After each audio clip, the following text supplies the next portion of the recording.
Hey, you geeks! Of all the juicy tidbits coming out of Worldcon last weekend, I am most excited about the two preview chapters that Brandon Sanderson read for his upcoming Mistborn Era 3 series, collectively known as Ghostbloods. I, alas, was not lucky enough to attend, but the 17th Shard, bless them, has already transcribed the two chapters and have them available on the Arcanum link below, which is my source for this video. If you want to read those chapters before I dive in and analyze them, please go ahead, but just pause this video and then come back and finish watching so that the algorithm does not tank me and no one ever sees this video again. Very sad. Now that you're finished reading, I assume, you know that the two chapters introduce us to two new main POV characters, and we meet one familiar face that we know of along the way. And that's about as far as I can get without revealing spoilers for Mistborn Eras 1 and 2, at least through The Lost Metal. But if you haven't read either of those series, but you have read the Stormlight archive, then that has also provided you all the relevant information. To sum up, the Ghostbloods are a secret Cosmere organization run by Kelsier, the man, the myth, the legend, the crew leader in Mistborn Era 1, The Final Empire. His heroic death inspired Vin to rise up against the Lord Ruler. Yes, I said Kelsier's death inspired Vin. For you see, in the Cosmere, before a soul goes into the great unknown beyond, they spend a little time in the cognitive realm, pending on their investiture level. Kelsier had enough time to talk with old preservation and get the choice. You either die a hero, or you live long enough to see yourself become the villain. And thus far, it seems Kelsier has chose the latter, or perhaps both. We already have Brandon's word that Mistborn Era 3 will deal with Kelsier's plans for Cosmere domination, especially as he deals with the threat posed by the Shard autonomy and the instability of his friend Harmony. So, this video will unpack what we already know about Kelsier's plans and try to align them with these two new characters to see how they might fit in or mess up Kelsier's ultimate plan for Mistborn Era 3.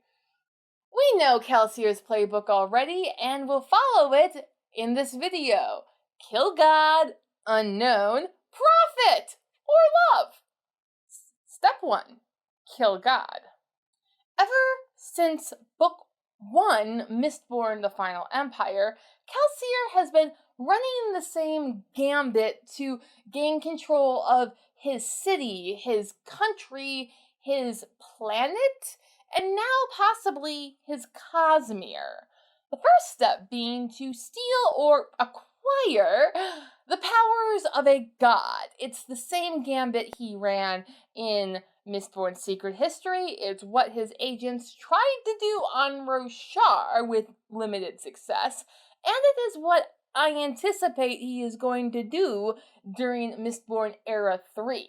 Though the question is now, which god? For while autonomy, the Shard, is posing an exterior threat in the form of Trell and associates on Scadrial, we know that Kelsier and Sazed, the bearer of harmony, don't really see eye to eye on the best of days, and we know from Era 2 that Sazed believes harmony to be unstable. Sazed, Kelsier said, is erratic lately. There's a problem brewing with him. One I fear is going to make even today's events seem trivial by comparison. We need allomancers, real allomancers, like in the old days, to face what is coming. This problem with Trell would never have happened if we'd had proper Metalborn. So, will Kelsier attempt to steal Harmony's power in the name of saving Scadrial from Trell? As far back as Mistborn's secret history, Kelsier had already floated the idea of utilizing Inquisitor spikes to make powerful Metalborn of sorts, and when Sazed confronts him about the set's practices at the end of The Lost Metal, Kelsier didn't really object to their goals, just some trivial concerns about the methods. Now, Harmony wants to oppose autonomy and Trell, but how he went about it in Era 2 was to find and create, as it were, a man after his own heart, one who could preserve and one who could destroy or ruin. He did this by ensuring that the man would have to watch the woman he loved die before his eyes. That did not go well for Harmony in the long run when Wax eventually figured it out. The question going into Era 3 is, will Sazed choose a new champion? And will that champion be Avin, the Terrace woman whose perspective we get as a first chapter for Ghostbloods? She, notably, sees the mist in the daytime, which could be encouraging or could be a sign that Sazed is already losing control of his powers. That mist, surely it was too early in the day for it, or too late. She couldn't recall ever having seen it during the lighted hours, not even lurking in an alleyway. She seemed the only one to have noticed it. Perhaps she was the only one who cared. We have not seen the mist in the daytime on Scadrial since the era of Well of Ascension and Hero of Ages, when Preservation was already dead and his power was running amok due to Ruin's interference. Back in the day, such a sight would drive entire villages into their houses, driving them insane and dying of famine or who knows what else. Now, 1980s era-ish Scadrial seems too busy to notice the body of a dying god just hanging out in an alley there. Like, it's a city. You don't look at what's in alleys. Just avoid and keep going. Except for Avin. She seems to take notice. And she seems to have a connection to it. Not just because of her Terrace woman heritage she shares with Sazed and Tindwyl, but also by her own intent. Though Blank had no direct children, she liked to think of this as her ancestry, through the lineage of her well, she didn't know how many greats, her greatest grandmother, whose name laced legend, myth, and history with a distinguished tenacity. So, she's got to be talking about Tindwyl here.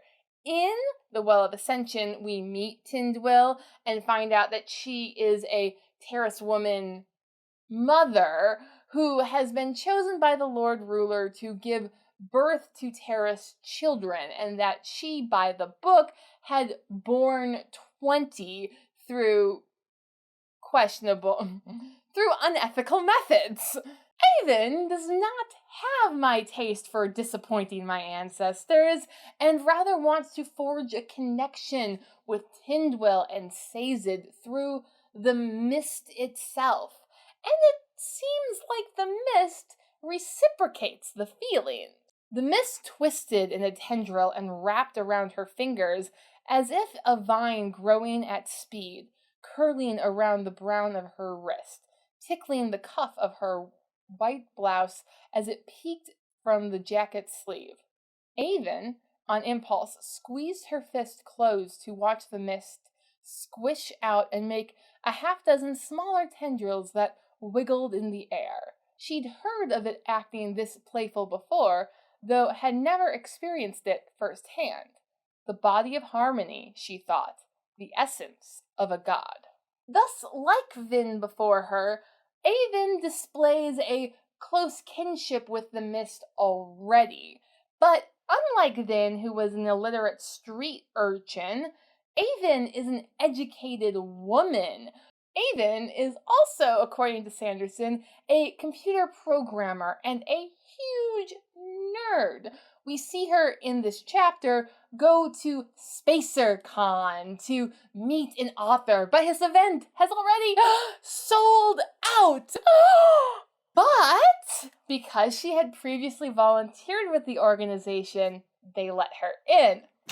I have never felt so seen in a Sanderson novel since like every Kaladin chapter ever.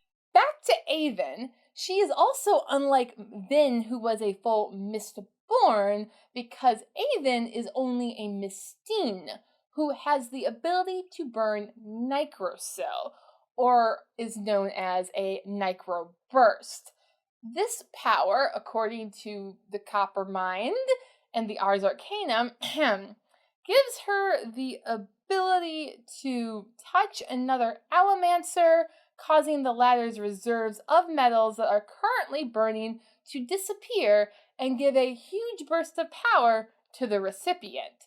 So her power only works when she's working with or against others.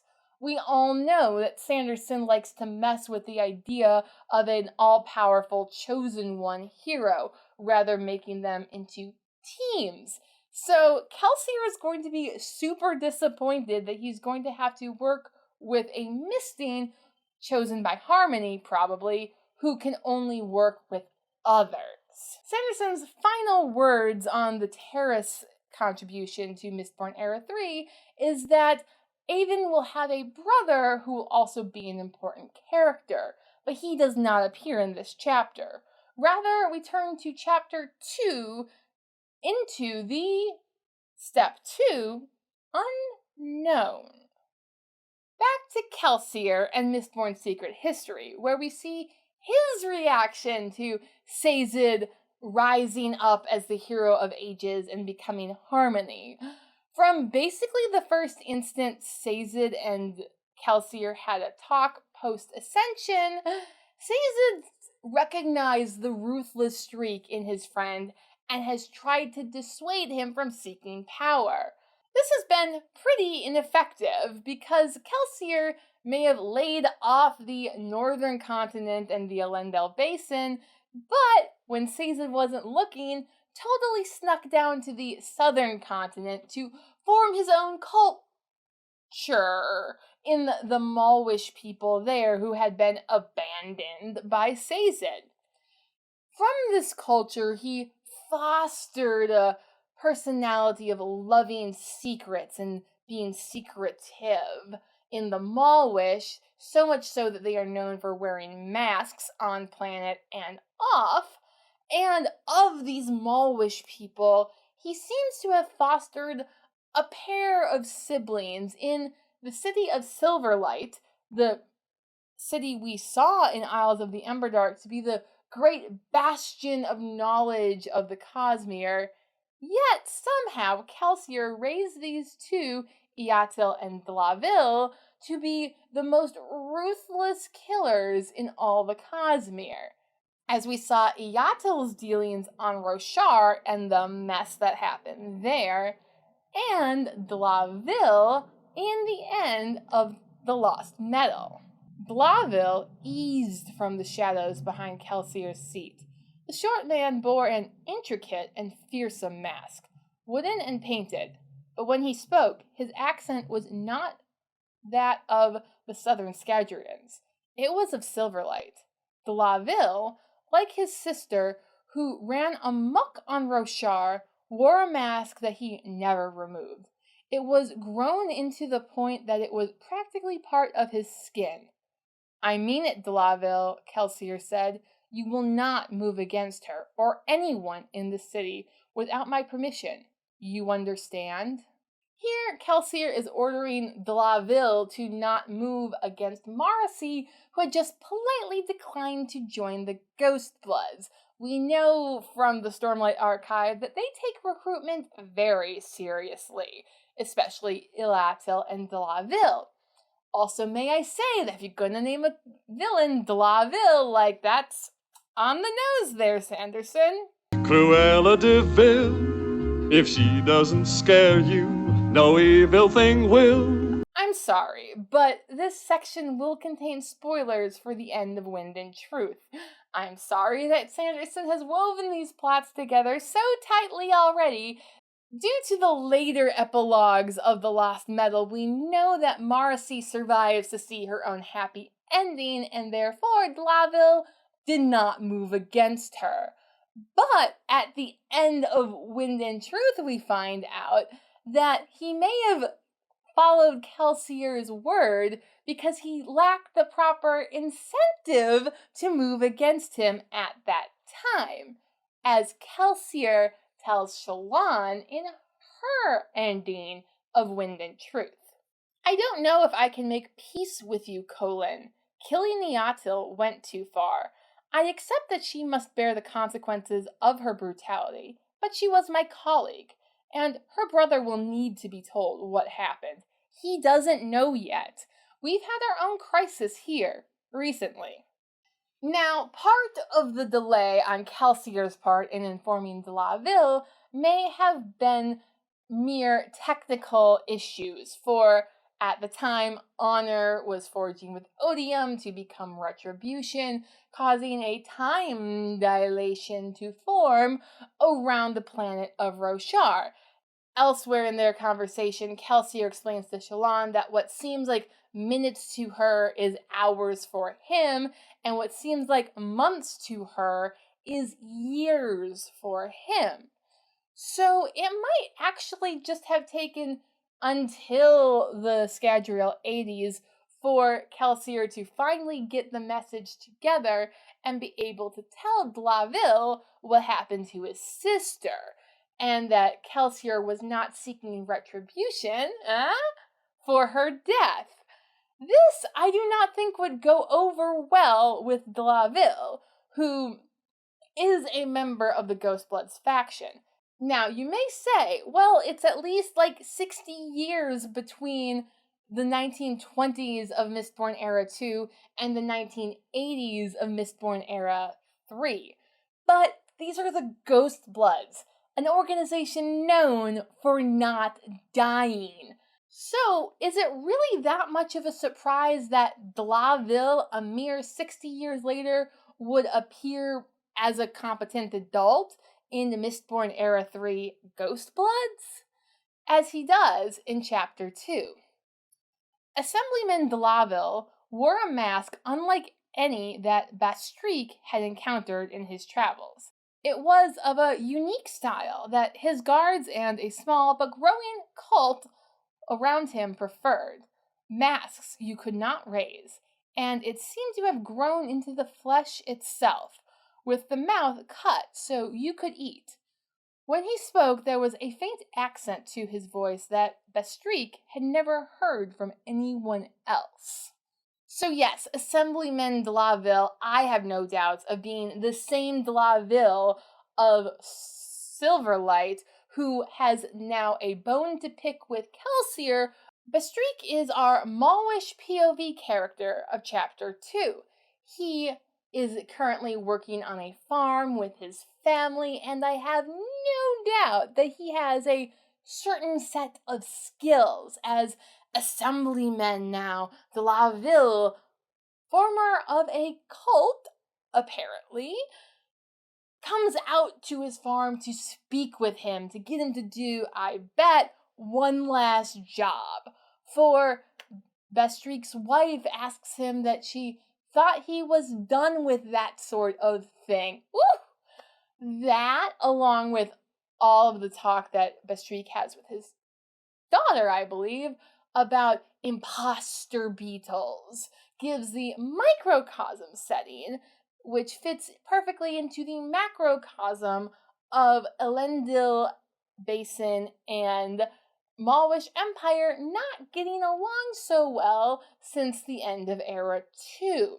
Now, Sanderson's word has changed to say that instead of a Metalborn SWAT team doing stuff in Era 3, it's going to be more of a spy thriller. And I'm thinking that this is going to be Tom Clancy in the Cosmere, which I am totally down for. But I do wonder how Kelsier is going to deal with one of his agents, de la Ville, it would seem, going rogue and starting a war when there is Trell and autonomy to deal with on the horizon. With all of these threats running amok, what will Kelsier choose? Step 3, profit or love. At the end of Mistborn's secret history, again, this is basically the beginning of Kelsier's current arc that we are on. Vin has died and is in the cognitive realm, where she tells Kelsier that she doesn't think he knows what love is. This echoes what Kelsier had told her during the Final Empire. So he's taken a bit aback at Vin's observation. I know love, Vin. Everything I've done, the fall of the Empire, the power I've given up, that was all about love. She smiled. Kelsier, you are a great man, and should be proud of what you've done. And you do love. I know you do. But at the same time, I don't think you understand it. Thus, Mistborn Era 3, I think, will be where Kelsier finally learns about love. For unlike Sazed and Wax before him, but sort of like Dalinar actually, upon seeing the woman he loved, or should have loved, up and die, he went on a mad killing spree and upended the status quo of the continent he was currently living on. This wasn't exactly out of love, but more out of vengeance or retribution, maybe. Unlike Dalinar, who chose to embrace his death at the end of Wind and Truth, when Kelsier died and had the first opportunity to go beyond and potentially see the woman in whose name he overthrew the final empire, he chose to stay and seek power instead. He may have done all of that allegedly in her name, but every day he chooses not to go beyond is a day where he chooses to pursue power over potentially reuniting with his love, if he did actually love her at the end. And this dilemma between power and love is exactly where my favorite world hopper, Hoid, loves to appear and give someone a life lesson via a story. And this is what I hope happens for Kelsier in Era 3. For by the time of Tress of the Emerald Sea, we have Hoid telling this story, so at least by the time he is telling the story to people on Roshar, it seems that he has made a sort of peace with Kelsier. There's always an opposition, you see, a push for every pull. An old adversary of mine always says. Now, Hoid may be using the term old adversary to mean that this is an current adversary of his of long standing, but maybe he's saying it playfully, like they're friends now, but they were old adversaries. After all, both of them kind of use the same playbook, though Hoid always errs on the side of love. I would love for Kelsier to do likewise in Era 3 and choose love over power, even if that is the choice that allows the Malwish Empire to arise and dominate Scadrial society, as we saw in Isles of the Emberdark. Thank you for watching. Let me know your thoughts on Mistborn Era 3 down in the comments, and who do you prefer, Kelsier or Hoid? Please like, share, and subscribe if you want to see more. Thanks for watching. Bye!